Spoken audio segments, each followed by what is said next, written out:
അറിയാതെ ഈ പ്ലാൻ എങ്ങനെ നടത്തിയെടുക്കും? അത് ശരിയാ, അതൊരു പ്രശ്നമാണ്.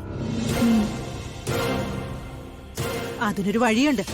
നമ്മൾ കുടുംബാംഗങ്ങൾ മാത്രം തൽക്കാലം ഇതറിഞ്ഞാ മതി. അവൾക്കൊരു സംശയം തോന്നരുത്.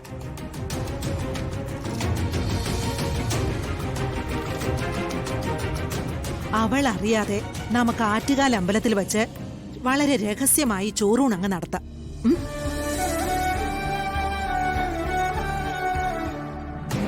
ചെമ്പകമംഗലത്തിന്റെ ഓരോ ഗതികേട് വലിയ പോലീസ് ഓഫീസർ കാണിച്ച സിമ്പതി അനുഭവിക്കുന്നു.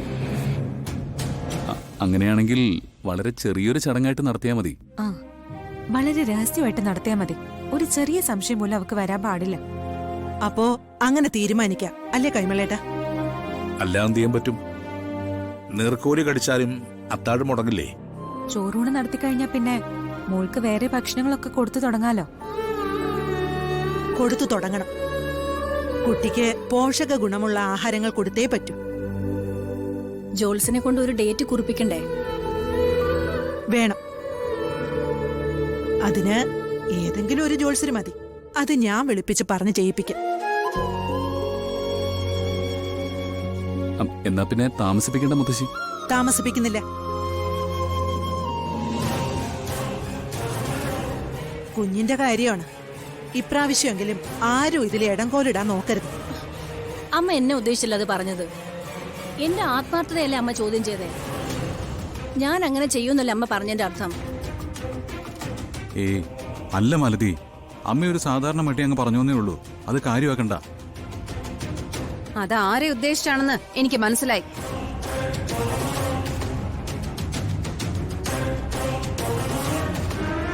അത് എന്നെ ഉദ്ദേശിച്ചു തന്നെയല്ലേ പറഞ്ഞത്. ആ, ദാ പ്രത്യക്ഷപ്പെട്ടു 11ാമത്തെ അവതാരം. ഞാൻ എല്ലാം കേട്ടു. എന്റെ കുഞ്ഞിനെ എന്നിൽ നിന്ന് അകറ്റാനുള്ള പ്ലാനിങ്ങാ നിങ്ങൾ ആലോചിക്കുന്നത്.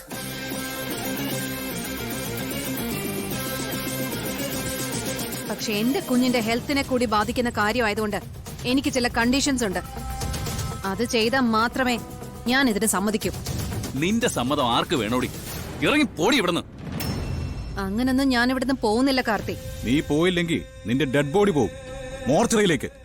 വരട്ടാതെ കുട്ടിയുടെ ചോറൂണ് നടത്തിയ അതിന്റെ എല്ലാ ചടങ്ങിലും ഞാൻ കൂടി പങ്കെടുക്കും.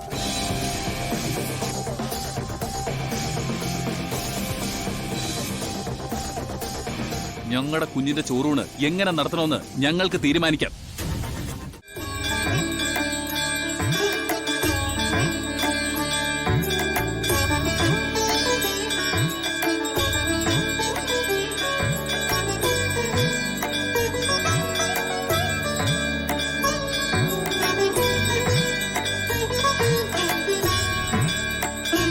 സ്വാമിയെ ശരണമയ്യപ്പ.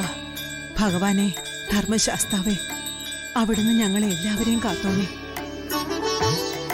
അടിയന്റെ കുടുംബത്തിൽ വന്നുയർന്നിരിക്കുന്ന എല്ലാ കഷ്ടതകളും മാറ്റിത്തരണേ ഭഗവാനെ.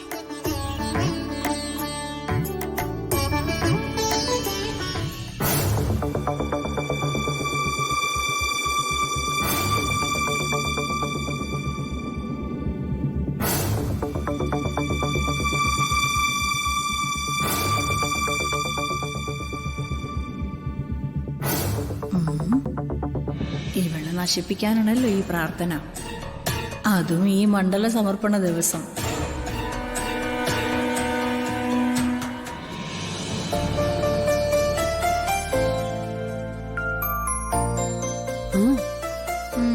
ഒന്നുമില്ല.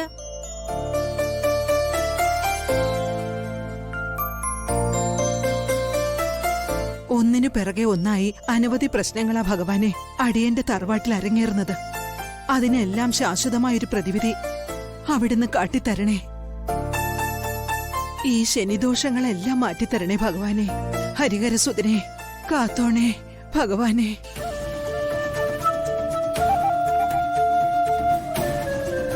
ഈ അമ്പലങ്ങളിലെ വിഗ്രഹങ്ങളെല്ലാം സ്വർണ്ണമായിരിക്കും. ഒരമ്പലത്തിലെ വിഗ്രഹം തൂക്കി വിറ്റാ എത്ര കോടികളാ കിട്ടുക. മകരവിളക്ക് കൃത്യസമയത്ത് തന്നെ തെളിഞ്ഞു. ഇതിൽ സന്തുഷ്ടനായ ധർമ്മശാസ്താവ് മകരജ്യോതിയുടെ ഐശ്വര്യത്തിന്റെ ഒരു ഭാഗം ചെമ്പകമംഗലത്തിന് അനുവദിച്ചു നൽകി. അന്ന് ആ ഭൂതഗണങ്ങളിൽ ഒരാളെ ദംശിച്ച ദുഷ്ടനായ പാമ്പിനെ ഈ നിലവറയ്ക്ക് കാവലാളാക്കി. അപ്പോ ഈ നിലവറയ്ക്ക് പാമ്പ് കാവലുണ്ടോ? ആ, കാവലുണ്ട്. പക്ഷേ ഭഗവാൻ നിയോഗിച്ച കാവൽക്കാരനല്ലേ, ശത്രുവല്ല. പക്ഷേ എന്താ അമ്മേ? ഏതെങ്കിലും ഒരു മകരവിളക്ക് ദിവസം ചെമ്പകമംഗലത്തെ നിലവറയിലെ വിളക്ക് തെളിയാതിരുന്നാൽ ആ സർപ്പത്തിന്റെ സ്വഭാവം മാറും. നിലവറയ്ക്ക് കാവലാക്കിയതിന്റെ പ്രതികാരം ഉള്ളിലുണ്ട്. ആ കാരണം വെച്ച് തറവാട് മുച്ചൂട് മുടിച്ചു കളയും. അതിനുവേണ്ടി കാത്തിരിക്കേ ആ സർപ്പം. ഇങ്ങനെ ഒരു കാരണം ഉണ്ടായാലേ അതിന് തിരികെ പോകാൻ പറ്റൂ.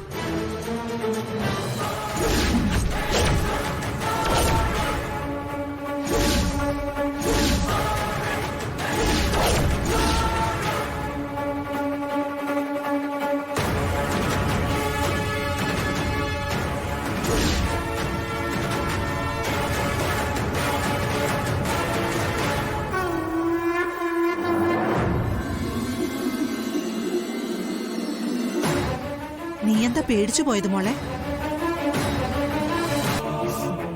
പേടിക്കൊന്നും വേണ്ട കേട്ടോ. അഹിതമായത് സംഭവിച്ചാലേ സർപ്പത്തിന്റെ ഭാവം മാറും. തറവാടിന് ഐശ്വര്യം തിരിച്ചു കിട്ടണമെങ്കിൽ ആ കർമ്മങ്ങളൊക്കെ മുറ പോലെ കൃത്യമായിട്ട് ചെയ്തിരിക്കാൻ വേണം. അതിരിക്കട്ടെ, ഇന്ന് നിലവറയിൽ ആരാ അമ്മ വിളക്ക് തെളിയിക്കുന്നത്? ആ, അതൊക്കെ ഉണ്ട്. കുളിച്ച് ഈറൻ ചുറ്റിയ ആളിപ്പൊ ഇവിടെ എത്തും.